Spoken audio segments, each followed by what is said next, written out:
Hey everybody, welcome back. It's a hot and humid day here in July 2017. I think it's the 20th of July, and I'm going to get back to the May estate sale hoard. I'm going to do, I think this is, I'll put it at the beginning, but I think it's part 18. I actually went back one more time, and to date, it's the last time. The fifth trip was the last trip. I actually just reached out to the individual today to just see where he stood with what was left there. I was morbid curiosity more than anything. There were a couple of large items there that I would only entertain purchasing if I could get them for the value of scrap, because it would be a large undertaking to move these items, and I'm really short on room here. But anyways, I did go back, and on the fifth trip, I unearthed another Craftsman rollaway toolbox that was buried, and neither he nor I had seen this box until this last trip that I went, and opened it up and found more machinist items. So I basically pulled everything out of that box, everything out of all the drawers, put it into various boxes, and did a big bundle, and got quite a few things that I got stuff that I don't want. It's probably junk, but it was just, I didn't want to spend a lot of time going over every single individual piece, because then it became a whole thing where it just muddied the waters. I had enough experience in the previous 4 trips buying from this gentleman to know that I'm better off just bundling and not getting too bogged down and explaining what things were and what they were worth, and so anyways, without further ado, let's dive right in, and let's take a look at some of the items.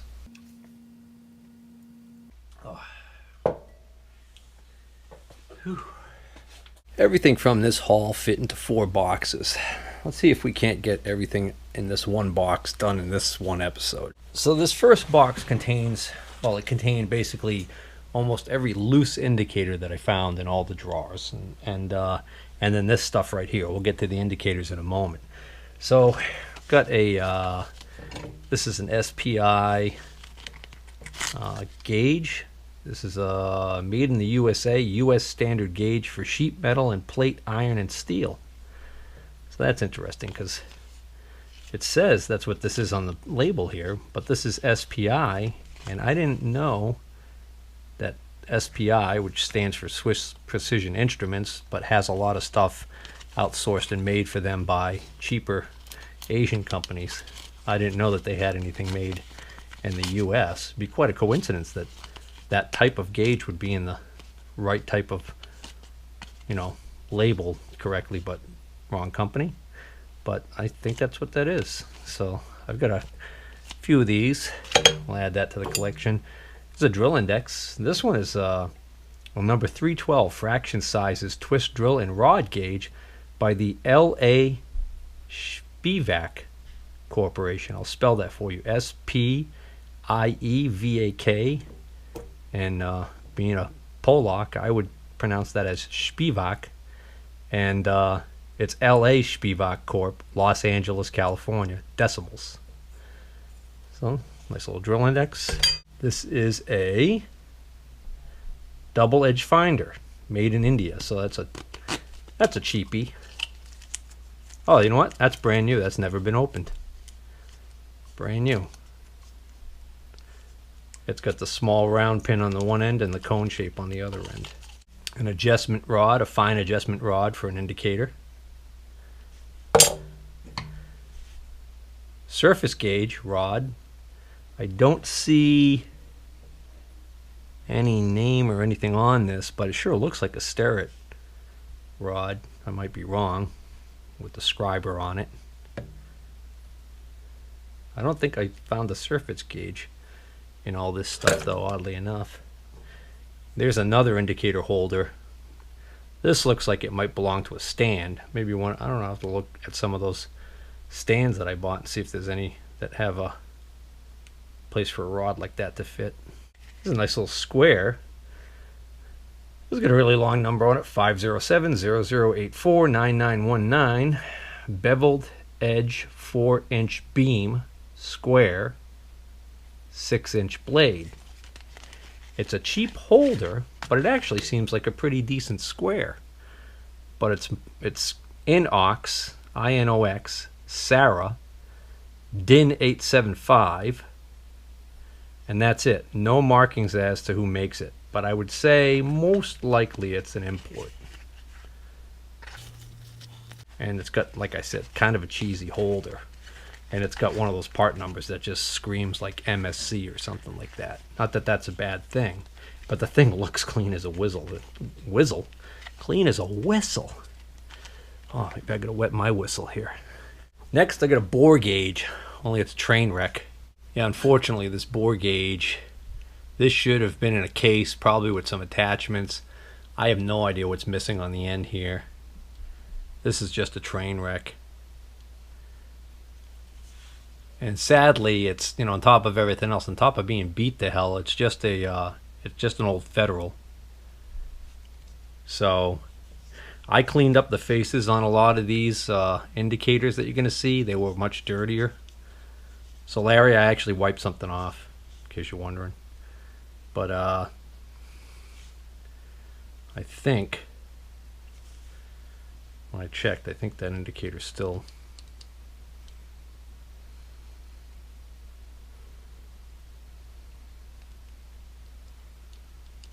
Actually, it's not working. Well, I'm not going to worry about it. Unfortunately, I think that's going to be junk. These don't bring a terribly lot of money when they're in good condition and complete. So, can't imagine that's going to be worth much. A snap gauge.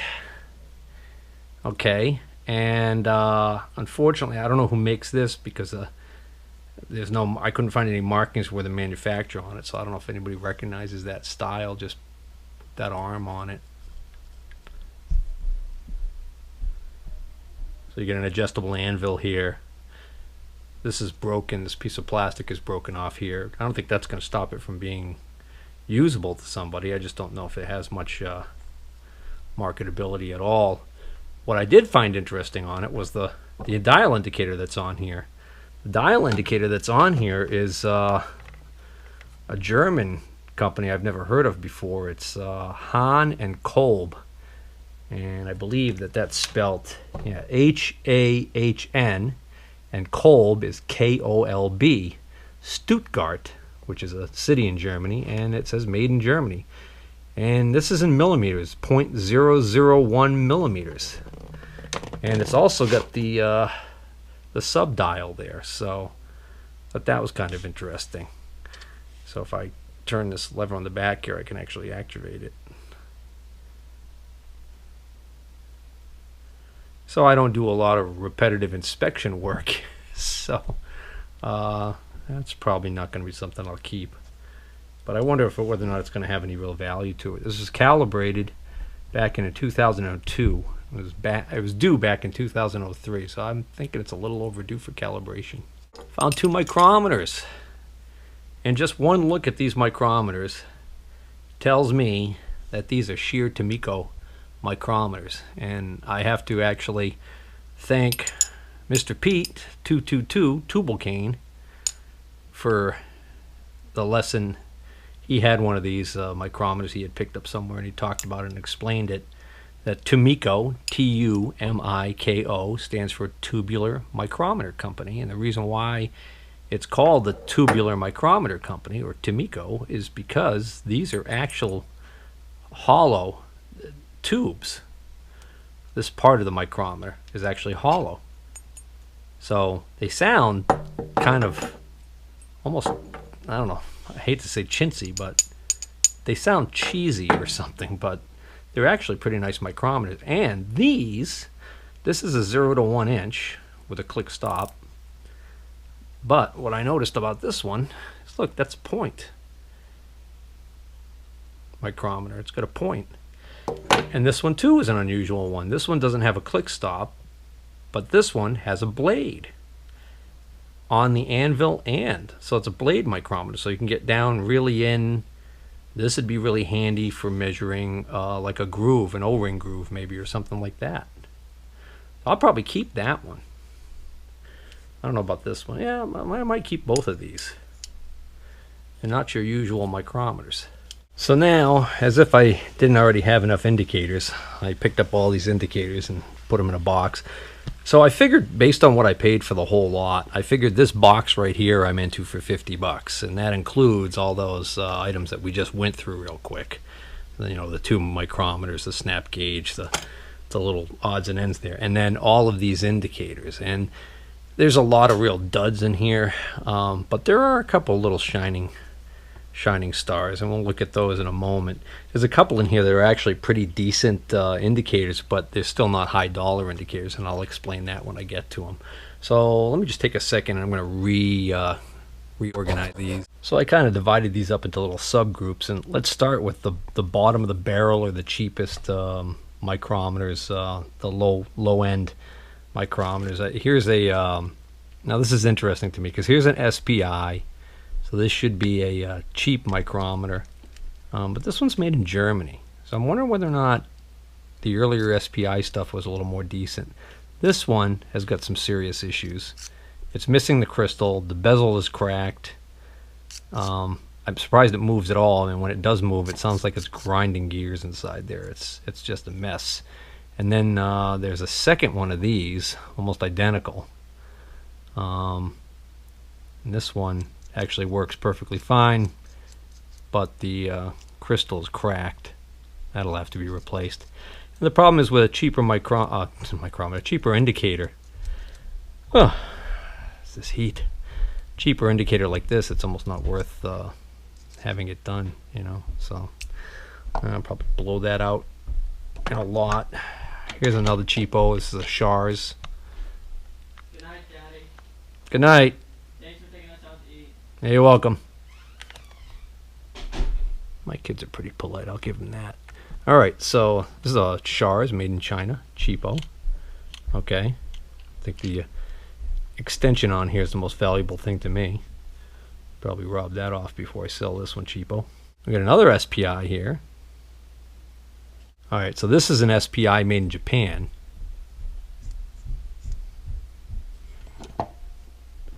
A phase 2, which I've never seen a phase 2 indicator, but I know phase 2 is, you know, Chinese import. Sure enough, made in China right there.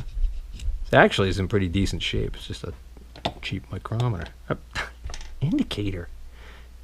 This belongs to something. This rings a bell. I'll get to that. Now, here are a couple of federal indicators, okay, that clearly need new crystals.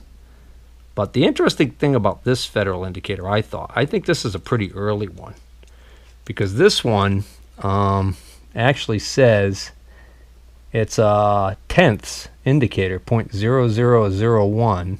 I think it's Federal something Products Corporation, Providence, Rhode Island, yada yada. But at the top here, you can barely see it. Up here in this area, it's kind of foggy. You can't really see it that well. But it actually says Delco Remy Division. Yeah, so Delco Remy, I think, is the starter alternator company, isn't it? So that's I just thought that was kind of interesting. Here's another old Federal. This one also has some sort of emblem up here that says something else, but I can't make that one out at all. All right, clean that up. You can see that Delco Remy division there a lot better now, if it's focusing. And I clean this one up. You know what that says? That actually says Carrier. It's very hard to see, but it's Carrier.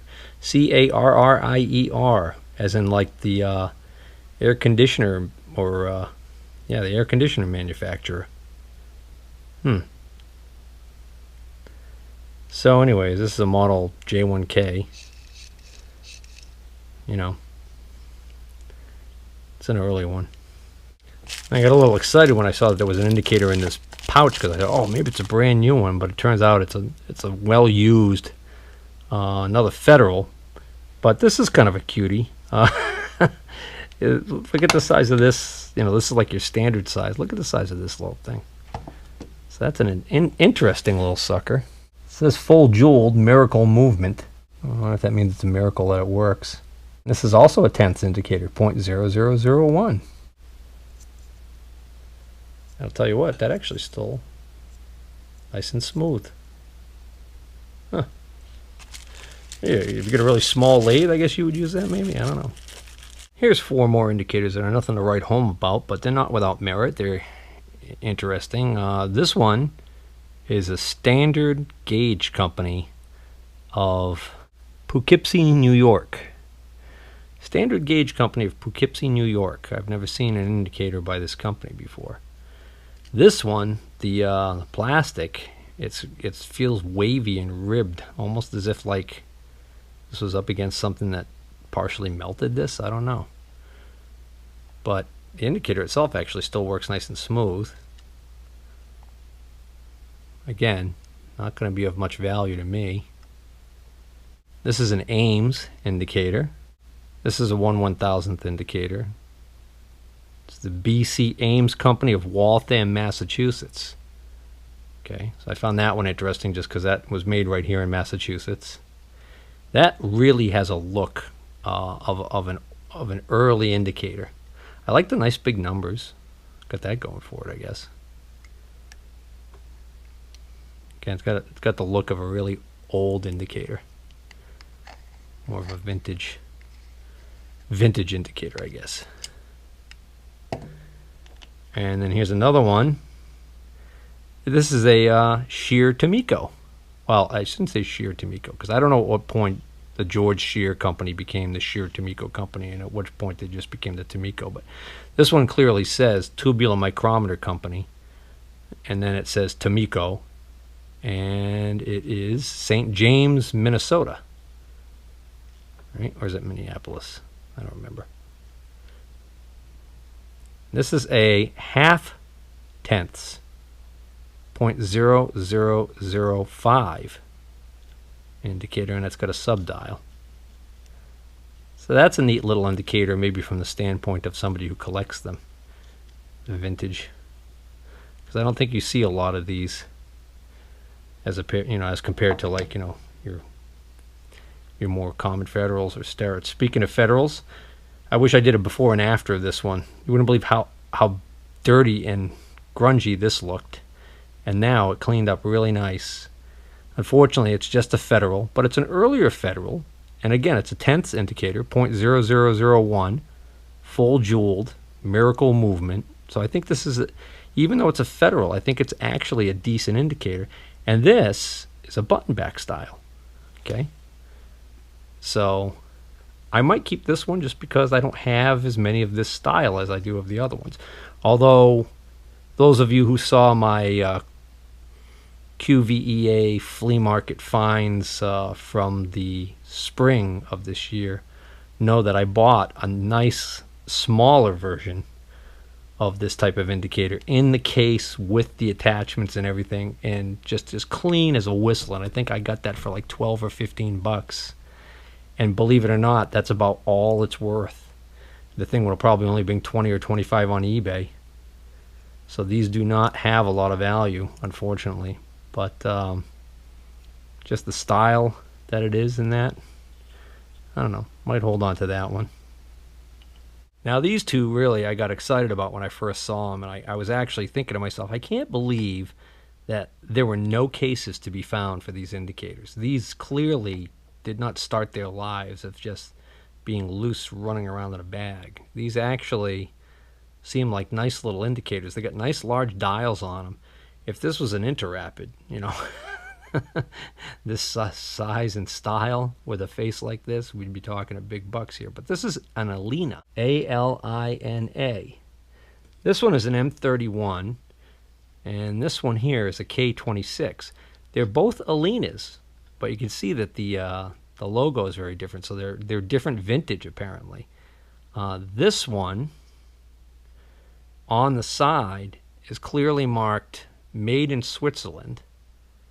And then down here, this, and I believe this is the key that makes this the more valuable of the two. This one is marked Compac, COMPAC, Geneva. So, you know, this indicator right here, this was made right in the heart of where some of the finest watch movements in the world were made. So I would expect this to be a really precision indicator. Surprisingly enough, though, when I researched them on eBay just to see the values and everything, these are not that pricey. They don't command the big dollars of, like, say, an Interrapid. So I'm not quite sure. The other thing I thought was funny was, of the two of these, this one here, which doesn't have, this one says made in Switzerland and it's got a serial number down here, but it doesn't say the Compac Geneva on it. This one is smooth as all get out. Okay. Might be sticking a little bit, might need a little attention. Sorry, I think I was off camera when I did that, but whereas this one seems a little clunky. You can actually hear it. Yeah, well, you know what? Not that it matters. I'm probably not going to keep either one of these because I've got this style indicator, you know, but I just thought it was kind of a shame that these don't, I don't think these get the respect that they probably deserve. And these two in particular certainly weren't respected because they're not in their cases. And their cases were nowhere to be found.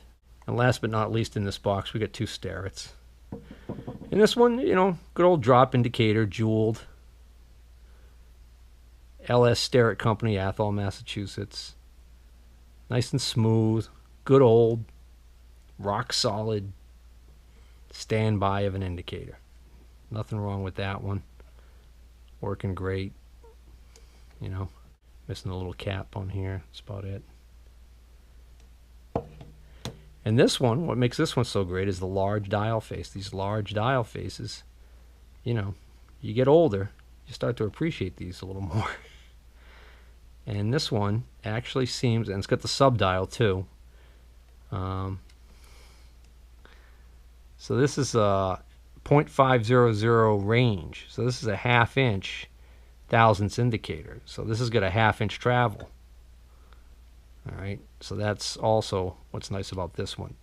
Now I have another one. Oh, that's the other thing too. Look at this. This has got this wedge back on it for a mount.